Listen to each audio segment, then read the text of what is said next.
Hello, my name is Corey Barlog, director of God of War, and if you have not played God of War, spoilers abound. Go away. Come back after you finish playing, and then I'll give you a little insight on how we made the game. Alright, so we're here at Tyr's Vault. This is the right after you've gotten the chisel from the stonemason's level. Now you're stepping in to see how to head down to Tyr's Vault and get the black runestone. Wow. Can't believe we're setting foot in Tyr's Vault. Another one of these. So this is the little introduction to something you're going to find out later. Wait. Adding a bit of mystery. That there's a missing panel? What does this mean? He was loved by everyone, including the giants. Other than me, he was the only one they gifted with their special sight. It's wonderful to actually have the time in this experience to be able to set things up that aren't even relevant for 8 hours, 9 hours. This is a really great moment right here. Actually, come look. Let me show you how to. The tables have turned, and his son is going to teach him something. So much. Let me teach you something. This is definitely taken from when my son would point in the storybooks and have my wife read in Swedish, and he kind of look at me and, come on, old man, learn. I know how to read. I know how to read. Just not this Except he has other people read for You're him. halfway there already then. Okay, so the runes represent a lot of different things. Some gods, some animals. And this whole scene wasn't originally in the game. Not that. We had changed a few structural points and lost a few areas and needed to fix a problem. And it turned out that this fix, to me, created one of the most powerful moments in the whole game. So I will always be open to these kinds of changes and understand that everything happens for a reason. And this whole scene is just incredible. But now, everyone's gonna think Nolan. Nolan North, man. He is just amazing. Has a little bit of that, like, Emperor with Luke.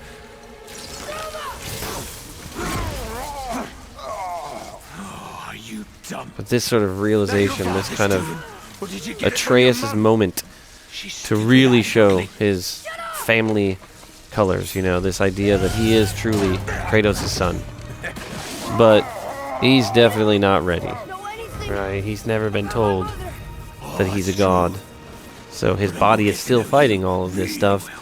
And that classic, like, Kratos rage pose coming out. It's just... So if you remember in the beginning of the game, rage mode was triggered the first time when Baldur actually threatened the boy. Like, I'm going to go find out who you have hiding in that house. Kratos goes into rage mode. When his father's in danger, Atreus instinctively goes into rage mode. But he's just not able to do that. So then that fuels Kratos' rage mode even more. And it just has this great kind of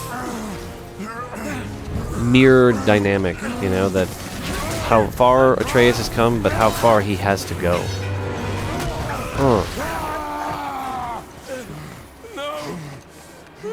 Something I don't know if people pick up on, but he stays in his rage mode until he actually picks his son up. So that he hasn't been able to calm himself down, and it is actually picking his son up. That's the thing that calms him. That puts the fires out. He's worried about him, but actually making the physical contact, the thing that was so hard for him throughout the game, that's what calms him down. It's the sort of knowing that he's able to do something. And now this, we had to write a special sort of navigation for Kratos. At one point it was just on a spline, and it just felt awkward and weird. And G-Troff was able to kind of really dig in and figure out a way to make it a bit more smooth. And when you come out here, the world has changed. You know, the red storm, as we're calling it, which is the epicenter right over their house, is off in the distance, and you kind of have this weird, almost bluish gray haze everywhere. It's the world is reacting to this imbalance. The world is reacting to Loki being near death, right? And at this time, you don't know he's Loki. Spoilers! And at one point, my initial pitch for this was going to be the only time Kratos was going to be brave. This was where he was going to actually tell Atreus everything. He was going to unload it all, because he had a captive audience who actually wasn't going to judge him or speak back. But then Mimir was there, So I realized, like, you know what? I don't think this is very good. And the writers kind of pushed back on this one, and they were right. This was the time to be silent. This was the time to force the player to look at the unconscious body of Atreus, you know, and have a little bit of conversation from Mimir. Freya's forest is a blind spot for him. This is our smartest move. And if anyone can heal him, it's her. And it was very intentional to draw this out. From the beginning, I wanted this sequence to have that little itch in the back of your head to go, wait a minute, what's going on here? And then when you get to Freya, when you start thinking, wait a minute, did he just say, am I going where I think he says he's going? Oh, wait, is that happening? And then you just build up that anticipation. And I felt very strongly that we could carry this to 15 or 20 minutes and really build it up to appreciate the crescendo of that moment to actually get the blades. A lot of people had said, you know, let's just fast travel. This takes too long. It's boring. And, you know, at the time, they were right. It's just gray box. And, you know, it did take a long time to boat, and there was nothing to look at. There was no music. It was very aggravating. And I think it, you know, is a testament to their faith that I kept saying, no, no, no, no, no, no. We are not doing that. I love this little extra animation that they did. Just resetting Atreus. His head just collapsing on his shoulders. And then resetting here. And now you're forced to just look at like he is doing everything he can to steel himself. Somebody just called the Like he is not an effusive, you know, emoter, but this right here, this kind of, he can't fight this. He can't stab it. He can't defeat it.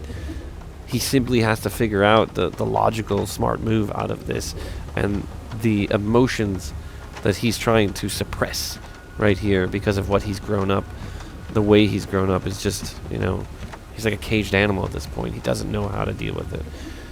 It was awesome that we were able to get a lot of that across. Like, it's so intentional that every step, you know, we're not letting you sprint. We're putting you in this walk, and we're forcing you to deal with this. There's potentially, we had hoped, a tiny bit of agitation from the player, and that agitation is desired. We want you to feel tense, right, and feel a little bit like Kratos. Open the door! We need your I love her help! line response. Woman, do you hear me? It is urgent! I'm still a god. Go away. The boy has fallen ill! Freya! Oh, I love her character. It's so good. This was an early on scene too. We shot this when we didn't have everything fully worked out as far as the spaces, and then had to reshoot a little bit to ensure that we got everything correct, but they were utter professionals in this sequence and nailed the performance. Sunny, excellent at being passed out. This to him. Will you help me? One thing that everybody was worried about was the fact that you could switch armors. So that in every animation or every cinematic, you could have all these different armor pieces, and they felt it was going to be distracting. But I personally thought it was great, that it felt like when I see that in the game, when I actually play a game and I've made all these choices and then I'm in these story moments and I see the choices reflected on my character, it's awesome. That's part of the magic of games. 9 realms can create a blaze. As for the dead, your frost axe will be useless. You'll need to find something else. Then I must return home. Dig up a past I swore would stay buried. It's interesting because everybody has secrets, right? She's advising him, care about your son, focus on him, don't worry about the secrets of the past. But I mean, she doesn't go anywhere without her sword. She can't draw it. She can't use it. Odin has prevented that, but she still maintains the veneer, the secret. It's like everybody's got something that they're hiding. Boy. Himmele, you must hurry. Through my garden there's a path leading to my boat. Take it. Return home. Dig up your past. Do whatever you need. And what's interesting, she's wearing a necklace that actually says Balder in runes. So early on when you meet her, if somebody is eagle-eyed and they make a screenshot, they're actually going to be able to see that. We had a physical necklace for the Witch of the Woods made for PSX, and we're all so busy, we didn't realize that the necklace said Balder on it until we were standing looking at it at PSX and realizing if somebody takes a photo of this and goes home and translates it, they're going to see that the witch's necklace says Balder. and nobody noticed. It was like Kojima wearing the Death Stranding shirt before he announced Death Stranding. Super meta, and nobody caught on. I was very thankful for that, because that was a big mess up on my part. So now this is another one where at this point people were like, all right, it's been, you know, we did a cinematic, we did all these other things. Maybe we should just warp him there. I'm like, no. This boat ride is so important for his development. Do what I must. Leave me be. And it was like you take Freya's magical boat, and the boat just knows where to go. It takes you off, and the storm begins. And as you're getting closer, you've already seen the indications of the red storm, and now you're going to go into the heart of the storm, right? And this is to really represent what's going on inside of Kratos. This is a physical, external representation of the storm that has been going on inside of him forever, right? And this moment, everything about this moment is about a pivotal character shift for Kratos. His entire life, the entirety of the 7 games that he's been in previously has been spent blaming other people for his problems, taking almost no responsibility for anything that he's done. In fact, the only acknowledgement of it is saying, I will do things for you if you erase the horrible things that I've done, the stupid decisions that I've made, which only further served to bond him in servitude to the gods. Like, his inability to accept and take responsibility is the weight that has held him down for so long. And that little smug smile from Athena, too. He knows what he has to do, and it's like, I don't think he's ready even now. Like, in this moment for me, he's still 80, 90% of the way there. He hasn't fully gotten there. And it isn't until she taunts him that he really realizes what he is, who he is, and that the only way he is ever going to move forward is if he simply accepts his faults. Right? I mean, that's for all of us. That's the biggest thing, is instead of denying our faults, instead of pretending they don't exist, is kind of accepting it and desiring to either change or simply live with these things that we don't like about ourselves. There was a whole plan to have full sequences of Hellwalkers fighting other creatures. There's a great Hellwalker up on the cliff just looking down at you. It's kind of creepy. Saying nothing, doing nothing, just staring right at you. And there was going to be, you know, animals and creatures running around everywhere, and just we ran out of budget and time. But I think it's actually better. Again, that's another one of those things where the limitations made it better. It wasn't overwhelming. You're taking all this in. It is the moments of quiet, right? Which is very rare for him. That he's doing nothing. He can't do anything but sit and wait for this boat to deliver him to the front of his house. It's a nice little, you know, sort of callback to the beginning of the game, when he and his son were coming in the same path at a very different meeting.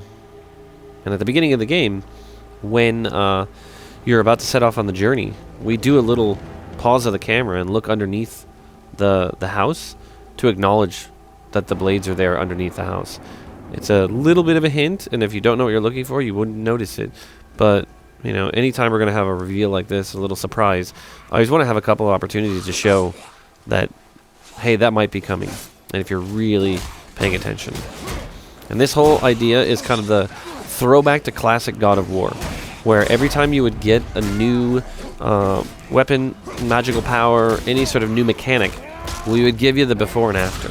We'd give you the opportunity to experience before you had it, fighting a wave of enemies, and then after you got it, we would throw a bunch of enemies at you so you could really see, like, wow, that's changed. The way I interact with characters is so different. So this also shows you that these enemies are fairly impervious to the axe, so trying to use the axe directly on them causes it to bounce off, and the duration of time it takes to take them out is much higher. When you get the blades and come back out, you just, you know, hot knife through through butter, right? It's just absolutely easy.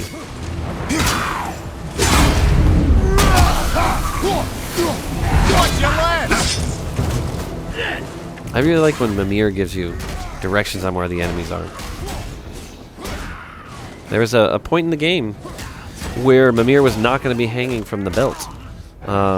He was going to be in a bag because everybody thought it would be silly. Or not everybody, but many people thought it'd be silly if there was a head hanging off the belt. And I kind of had to use a little bit of inception and some social engineering over time to get people comfortable with the idea that, hey, he's going to be hanging on the belt and he's going to be talking the whole time. They said, I worry that's going to get annoying. And I was like, no, if we cast this guy right, if we write him right, it's going to be great. It'll be unusual, it'll be different. It won't feel exactly like previous God of Wars, but it'll have that kind of interesting dynamic that I think great sort of fantasy films have had. And this is just no different.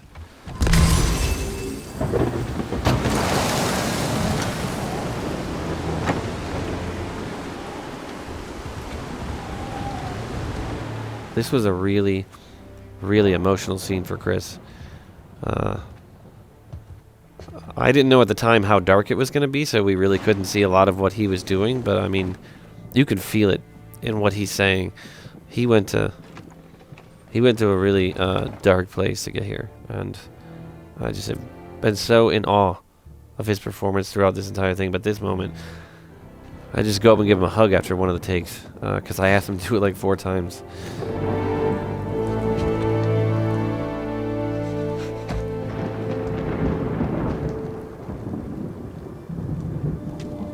We had to pull a little trick where whatever armor you have on, we have to kind of turn it off at certain points so that we can get some of these. There's a few scenes where we have to do that.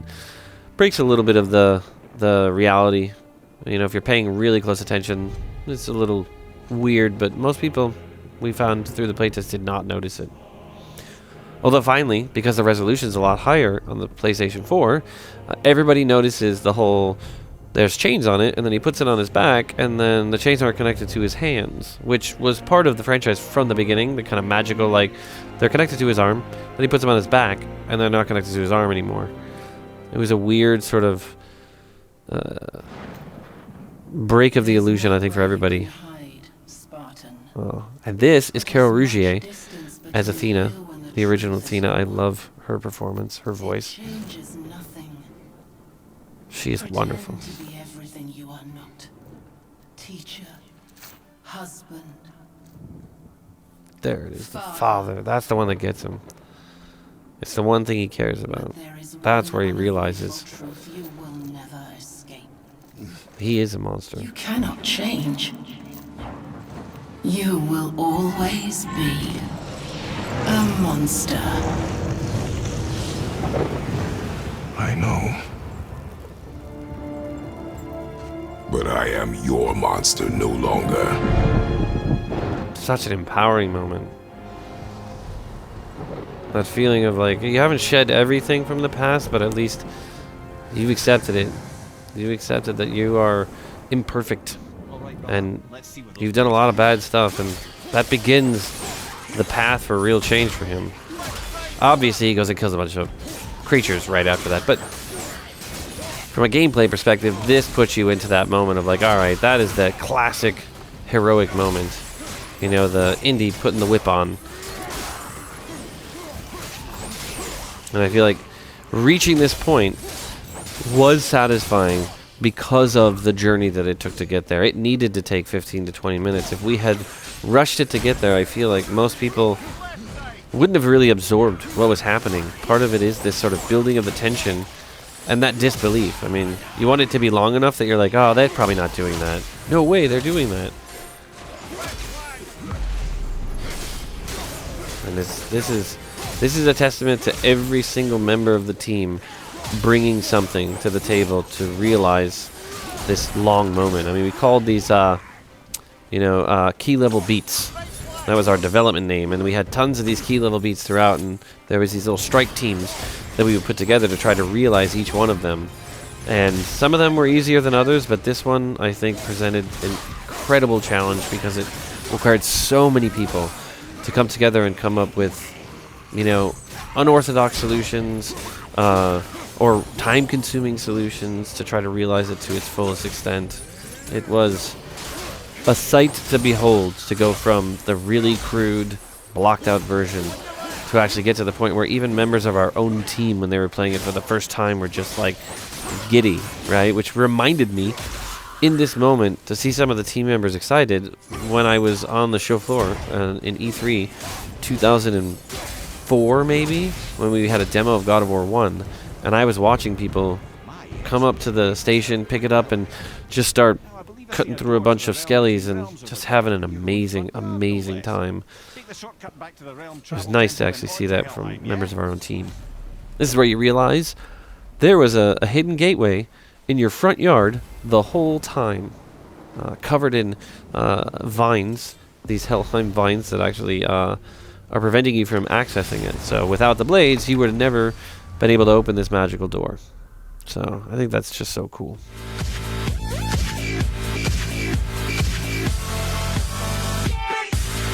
Like and share if you enjoyed the video and think others might benefit from this, and of course subscribe and hit the notification button if you are new to the channel and want to be notified every time I post a video.